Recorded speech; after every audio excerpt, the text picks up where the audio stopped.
కానీ మనం చూసుకున్నట్లయితే కాంగ్రెస్ కోసం పనిచేసి కాంగ్రెస్ కోసం ఇన్ని సంవత్సరాలుగా వేచి ఉన్న వాళ్ళు, ఇంకా అట్లనే మనం చూసుకున్నట్లయితే గత ప్రభుత్వంలో కానివ్వండి లేదా కాంగ్రెస్ అధికారంలో ఉన్నప్పుడు అప్పుడు పనిచేసిన మినిస్టర్లు ఎవరైతే ఉన్నారో వాళ్ళకి కూడా ఇప్పుడు కొంతమంది ఆశావాహులు మినిస్ట్రీ పదవి రావాలని చెప్పి ఉంటుంది.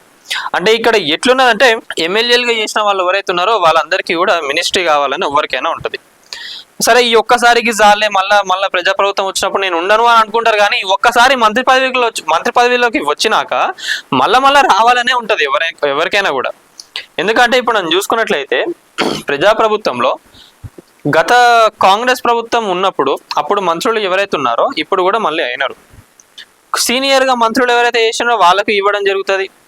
ఇంకా ఎమ్మెల్యేలు ఉన్న వాళ్ళు ఎవరైతే ఉన్నారో వాళ్ళకి ఇవ్వాలనే ఉంటుంది. ఇంకా కొంతమందికి ఏంటంటే మాట ఇచ్చిండ్రు వాళ్ళకి కూడా ఇవ్వాలని చెప్పి ఉంటుంది. ఇవన్నిటిని కూడా ఎట్లా ఫుల్ఫిల్ చేస్తారు?